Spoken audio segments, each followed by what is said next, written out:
दोस्तों, जब भी इंजीनियरिंग की बात होती है तो ज़्यादातर लोग कंप्यूटर साइंस, मैकेनिकल, सिविल या इलेक्ट्रिकल इंजीनियरिंग के बारे में जानते हैं। लेकिन एक ऐसी इंजीनियरिंग ब्रांच भी है जो आने वाले समय में हेल्थ केयर हो गया, बायोलॉजी हो गया, मेडिसिन हो गया, इंजीनियरिंग हो गया, एग्रीकल्चर हो गया या फ्यूचर के करियर्स हो गए, इन सब रिसर्च हो गया जो दुनिया बदलने वाली हो। इस इंजीनियरिंग का नाम है बायोटेक्नोलॉजी इंजीनियरिंग, जिसे कई लोग बायोसाइंस इंजीनियरिंग भी कहते हैं। लेकिन बहुत सारे स्टूडेंट्स के मन में कई सवाल हो, बायोटेक्नोलॉजी इंजीनियरिंग आखिर क्या होती है, इसमें पढ़ाई क्या होता है, क्या इसमें कोडिंग करनी पड़ती है, जॉब कहाँ मिलती है, सैलरी कितनी मिलेगी और क्या फ्यूचर में स्कोप है, और सबसे जरूरी क्या बायोटेक्नोलॉजी इंजीनियरिंग आपके लिए सही है कि नहीं। नमस्कार दोस्तों, मैं विकास कुमार और आप देख रहे हैं करियर बाय विकास सर। अगर आपके मन में ये भी सवाल है तो ये वीडियो आपको आखिर तक जरूर देखनी चाहिए, क्योंकि आज मैं आपको बायोटेक्नोलॉजी इंजीनियरिंग की पूरी रियलिटी आसान भाषा में समझाने वाला हूँ। शुरुआत करेंगे सबसे पहले सवाल, बायोटेक्नोलॉजी इंजीनियरिंग क्या है। सबसे पहले बेसिक चीजों को समझते हैं दोस्तों। सीधे शब्दों में बात करा जाए तो बायो यानी जीवन, लाइफ, और टेक्नोलॉजी का मतलब तकनीक, मतलब जीवन कोशिकाओं, सूक्ष्म जीवों और बायोलॉजिकल सिस्टम का उपयोग करके नई टेक्नोलॉजी और प्रोडक्ट विकसित करना। सरल भाषा में समझे तो बायोटेक्नोलॉजी इंजीनियरिंग वह ब्रांच है जिसमें बायोलॉजी और इंजीनियरिंग को मिलाकर ऐसे टेक्नोलॉजी बनाई जाती है जो इंसानों की जिंदगी को बेहतर बना सके। इसी टेक्नोलॉजी की मदद से नई मेडिसिन बनाई जाती हैं, वैक्सीन्स बनाए जाते हैं, बेटर सीड्स बनाए जाते हैं, फूड की क्वालिटी अच्छी की जा रही है, एनवायरमेंटल प्रोटेक्शंस के ऊपर काम किए जा रहे हैं। वैक्सीन्स इसी से बनते हैं। बेटर जो अच्छे बीज होते हैं वो हमारी और पैदावार को बढ़ाते हैं।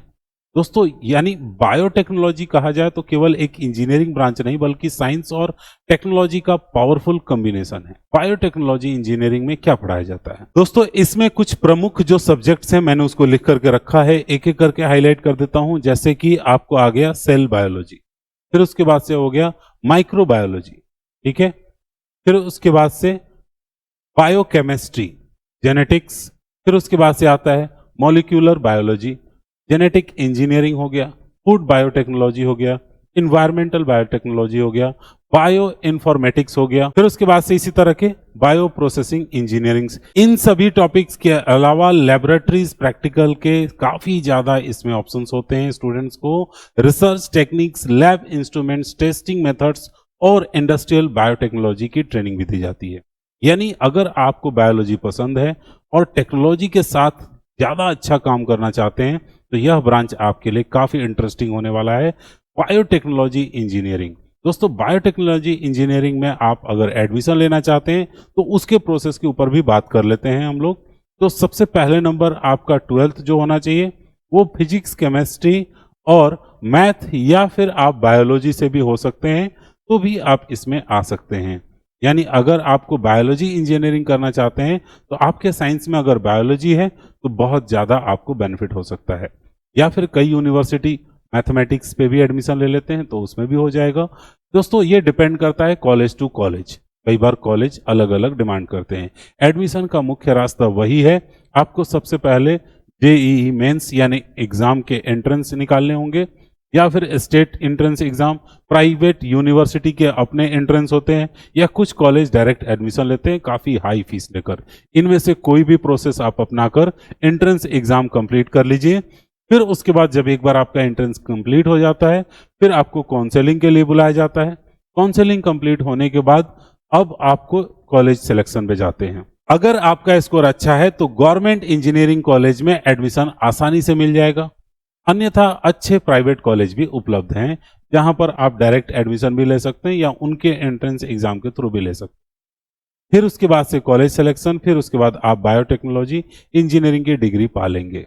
अब एक सवाल उठता है, ये इंजीनियर्स करते क्या हैं, आखिर इन बायोटेक्नोलॉजी इंजीनियर्स की काम क्या होती है। चलिए उसके बारे में जानते हैं हम लोग। तो इनके जो मेन काम है वो बायोटेक्नोलॉजी इंजीनियर्स के वो हमारे लाइफ स्टाइल को और इम्प्रूव करने के ऊपर ही है। इसको एक लाइन में सीधा सीधा कहा जाए तो इनका काम केवल लैब तक सीमित नहीं होता। बायोटेक्नोलॉजी इंजीनियर्स कई क्षेत्र में काम करते हैं, जैसे नई मेडिसिन विकसित करते हैं, वैक्सीन्स पर रिसर्च करते हैं, फूड क्वालिटी को कैसे और इम्प्रूव किया जाए उस पे काम करते हैं, एग्रीकल्चर के लिए बेहतर सीड्स तैयार करते हैं, इंडस्ट्रियल प्रोडक्शन प्रोसेस को बेहतर करते हैं, जेनेटिक रिसर्च करते हैं, डिजीज डायग्नोसिस टेक्नोलॉजी विकसित करने का काम करते हैं। यानी biotechnology engineers research, development, production, quality control और इनोवेशन जैसे कई क्षेत्रों में काम करते हैं। बायोटेक्नोलॉजी इंजीनियर्स ये सारे काम करते हैं जो मैंने आपके सामने लिख रखा हुआ है, और इन्हीं की वजह से आज हमारे पास कई बीमारियों के वैक्सीन मौजूद हैं, प्रॉपर मेडिकेशन मौजूद है, जिससे हम आसानी से ठीक हो पाते हैं। नहीं तो वो बीमारियां पास्ट में हमारी जान ले लेती थी। दोस्तों, बायोटेक्नोलॉजी इंजीनियर्स के बाद मतलब इंजीनियरिंग करने के बाद से कहाँ कहाँ आपको जॉब मिलेगी उसके बारे में बात कर लेते हैं। सबसे पहले नंबर तो आपको मेडिकल फील्ड में आसानी से जॉब मिल जाएगा, जैसे फार्मास्यूटिकल कंपनीज हैं, या कोई मैन्युफैक्चरिंग है वैक्सीन का, या हॉस्पिटल्स हैं, या फिर आप डायग्नोसिस कोई कंपनी है जो डायग्नोस्टिक की चीज़ें बनाती है, उन सब में से किसी भी कंपनी में आप जा सकते हैं। एग्रीकल्चर में जा रहे हैं तो एग्रीकल्चर कंपनीज है, फूड प्रोसेसिंग इंडस्ट्रीज है, या डेयरी इंडस्ट्रीज है, इनमें से किसी में जा सकते हैं। मेन जो कोर आपका सब्जेक्ट होगा वो होगा biotechnology companies, government research organisation या रिसर्च लैबोरेटरीज में आप जाकर के आसानी से काम कर सकते हैं। हायर स्टडीज के लिए भी आप जा सकते हैं, आगे रिसर्च करके आप साइंटिस्ट बन सकते हैं। इंटरनेशनल अपॉर्चुनिटीज तो बहुत ज्यादा रहती है दोस्तों। ये वो सारे प्लेस है जहां पर आपके करियर के ऑप्शंस है, आपको जॉब मिल सकता है, या आप और आगे हायर पढ़ाई करके आप आगे जा सकते हैं और उसके थ्रू आप अब्रॉड में और ज्यादा पैसे अर्न कर सकते हैं। ये इंजीनियरिंग आपको काफी ज्यादा आगे लेके जाएगा, जो ह्यूमन डेवलपमेंट का एक बहुत ही महत्वपूर्ण हिस्सा है। अगर आपकी रिसर्च में रुचि है तो यह ब्रांच आपको बहुत अच्छा करियर ऑप्शन बना के दे सकता है। दोस्तों, कितनी सैलरी मिलेगी? एक फ्रेशर से शुरुआत करते हैं। सबसे पहले नंबर, आप एक फ्रेशर हैं, आपकी शुरुआती जो सैलरी होगी 3 से 6 लाख रुपए स्टार्टिंग होगी। ठीक है, ये कई चीजों पर निर्भर करता है, कौन से कॉलेज से आप हैं, क्या स्किल आपने गैदर किया, इंटर्नशिप कैसी की और किस कंपनी में आप लगे हुए। फ्रेशर की एक शुरुआती सैलरी भी आपको 3 से 6 लाख होगी, और पैकेज मिल सकता है अच्छा, अगर कोई अच्छी कंपनी में स्ट्रांग स्किल के साथ आप हायर कर लिए गए। हायर क्वालिफिकेशन के साथ सैलरी और ज्यादा आपका बढ़ेगी। सीनियर साइंटिस्ट हो गए, रिसर्च लीड करेंगे आप, इंटरनेशनल करियर बनेगा किसी खास चीजों के ऊपर, ये सारी चीजों का फायदा होता है। बायोटेक्नोलॉजीज में, एमएनसीज में, इसमें भी और भी ज्यादा बेहतर पैकेज मिलते हैं। ये तो क्लियर कंसेप्ट है। सैलरी सिर्फ डिग्री से नहीं आती है, स्किल से भी आती है, इस चीज का भी आपको ध्यान रखना है। तो ये सब चीजों पर डिपेंड करता है। अच्छा कॉलेज होगा और बढ़ेगा, स्किल अच्छा होगा और बढ़ेगा, इंटर्नशिप आपने बढ़िया किया हुआ है, अच्छी कंपनी आपको अच्छी मिल गई तो वैसे भी आपको अच्छा पैकेज मिलेगा। बाकी उसके बाद आपको और प्लस करते जाएगा आपका एक्सपीरियंस। आगे बढ़ते हैं हम लोग। नेक्स्ट है हायर स्टडीज और करियर के ग्रोथ क्या क्या है। यानी कि आप शुरुआत करेंगे, सबसे पहले आप बीटेक करेंगे जो बायोटेक्नोलॉजी इंजीनियरिंग होगा, फिर उसके बाद से आप ऐड करेंगे एमटेक आप करेंगे, या एमएससी आप कर सकते हैं बायोटेक्नोलॉजी से, फिर आप एमबीए में भी जा सकते हैं, या पीएचडी कर सकते हैं, किसी खास चीज पे रिसर्च कर सकते हैं, रिसर्च साइंटिस्ट बन सकते हैं, इंटरनेशनल करियर बना सकते हैं अपना। ये आपके करियर का ग्रोथ हो सकता है। इस तरह से आप अपनी पढ़ाई के हिसाब से आगे जाते जा सकते हैं। अगर आपका सपना साइंटिस्ट बनने का है तो हायर स्टडीज आपके लिए बहुत महत्वपूर्ण हो सकती है। रिसर्च फील्ड में ग्रोथ काफी अच्छी होती है। इसके अलावा विदेशों में भी बायोटेक्नोलॉजी प्रोफेशनल्स की अच्छी डिमांड है। क्या बायोटेक्नोलॉजी इंजीनियरिंग में कोडिंग करनी पड़ती है? दोस्तों, सीधी सीधी बात कही जाए तो ट्रेडिशनल बायोटेक्नोलॉजी में कोडिंग मैंडेटरी नहीं होती, लेकिन अगर आप bio informatics, genomics, artificial intelligence in health care या कंप्यूटेशनल बायोलॉजी जैसी फील्ड में जाना चाहते हैं, अगर इनमें से आप ये एक चुनते हैं तो प्रोग्रामिंग का नॉलेज आपके लिए बहुत ज्यादा इंपॉर्टेंट हो जाता है और फायदेमंद भी रहेगा। लेकिन ट्रेडिशनल अगर बात करते हैं तो उसमें कोडिंग जरूरी नहीं है, बेसिक प्रोग्रामिंग आप सीख सकते हैं, हेल्पफुल रहता है आपको। ठीक है, मतलब कोडिंग एक बोनस स्किल है, एकदम जरूरी नहीं है कि ये सीखना ही पड़ेगा आपको। ठीक है, आगे बढ़ते हैं। अब नेक्स्ट है बायोटेक्नोलॉजी इंजीनियरिंग किस स्टूडेंट्स के लिए सही है। पहले अपना आप इंटरेस्ट चेक करिए, क्या आपको बायोलॉजी पसंद है, रिसर्च पसंद है, हेल्थ केयर सिस्टम में आप जाना चाहते हैं उसमें आपको इंटरेस्ट है, लेबोरेटरी में काम करना पसंद है, इनोवेशन एक ऐसी खोज करना चाहते हैं जिससे इंसानों की जिंदगी बदल जाए, उनकी जिंदगी में सुधार आए, तो फिर आप इसको चुन सकते हैं। अगर आपको बायोलॉजी पसंद नहीं है, सिर्फ पैकेज देखकर डिसीजन मत लीजिएगा, ये एक बहुत ही गलत डिसीजन हो सकता है। ध्यान रखिएगा, रिसर्च में अगर इंटरेस्ट नहीं है तो फिर इसमें आपको कभी ग्रोथ मिलेगा ही नहीं। रिसर्च करना अच्छा लगना चाहिए, तभी इसको चुनिएगा। ये पहले नंबर खुद से 2-4 सवाल कर लेने बहुत जरूरी है। अब बात करेंगे कुछ और गलतियां जो स्टूडेंट्स करते हैं और आपको उनसे बचना है, और क्या उसके जगह पर आप कर सकते हैं, हम उसके ऊपर भी आपको ध्यान दिलाएंगे। सबसे पहले नंबर, ब्रांच का नाम देखकर एडमिशन ले लिया। ये नहीं करना है, ये करना है रिसर्च करिए, पहले उसके ऊपर समझिए उसको, फिर उसके बाद से उसमें जाइए।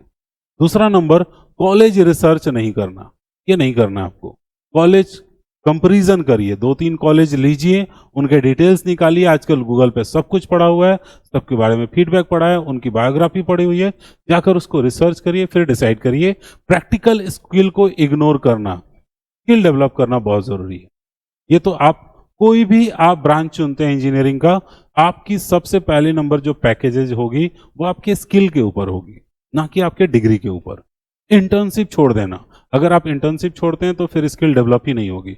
प्रैक्टिकल लर्निंग पे ध्यान दीजिएगा। हायर स्टडीज की प्लान नहीं करना। अगर आप हायर स्टडीज करते हैं तो आपका लॉन्ग टर्म प्लानिंग होगा और उससे आपकी ग्रोथ कई गुना मल्टीप्लाई कर सकते हैं। फ्यूचर स्कोप जाने बिना डिसीजन लेना, अगर आप स्कोप ही नहीं जानते हैं तो फिर काम कैसे करेंगे, तो एनालाइज करिए, एनालिसिस करने के बाद आप सही डिसाइड करिए। ठीक है, तो गलत डिसीजन अगर आप लेते हैं तो पूरा का पूरा आपका करियर प्रभावित होगा, इतना तो तय है। इसीलिए पहले एनालाइज करें, फिर उसके बाद रिसर्च करें, कॉलेज के बारे में पता करें, फिर जाकर के एडमिशन। बायोटेक्नोलॉजी इंजीनियरिंग एक ऐसा ब्रांच है जिसका future health care, medicine, agriculture, food technology और साइंटिफिक रिसर्च से जुड़ा हुआ है।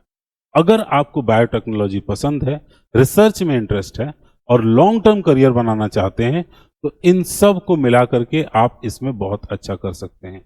इस ब्रांच को चुनने से पहले अगर अपना इंटरेस्ट, करियर गोल और फ्यूचर अपॉर्चुनिटी जरूर समझिए। याद रखिए, सही ब्रांच वही होता है जिसमें आपका इंटरेस्ट होता है और फ्यूचर स्ट्रांग होना चाहिए। दोस्तों, मैंने बता दिया, मतलब ये सब चीज होना चाहिए। बायोलॉजी पसंद है, अगर आपको रिसर्च पसंद है, हेल्थ केयर में जाना चाहते हैं, तो फिर बेस्ट है आपके लिए बायोटेक्नोलॉजी इंजीनियर। सही ब्रांच नहीं चुनते हैं, कोई केमिकल इंजीनियरिंग चुन रहा है, कोई मैकेनिकल इंजीनियरिंग चुन रहा है, कोई इलेक्ट्रिकल चुन रहा है, कोई कुछ चुन रहा है। अब सबके पीछे नहीं जाना, आप अपना पहले इंटरेस्ट देखिए, फिर उसके बाद से डिसाइड कीजिए। अगर ये वीडियो आपको हेल्पफुल लगी है तो लाइक करिएगा, दोस्तों से शेयर करिएगा जो इंजीनियरिंग का सोच रहे हैं या जिनको बायोलॉजी पसंद है और इंजीनियर बनना चाहते हैं। तो ये दोनों का कंपैरिजन है। आप डॉक्टर नहीं, आप इंजीनियर बनना चाहते हैं लेकिन आपको बायोलॉजी बहुत पसंद है, तो ये बहुत ही बेस्ट ऑप्शन है। मिलते हैं नेक्स्ट वीडियो में एक और इन्फॉर्मेशन के साथ, तब तक सीखते रहिए।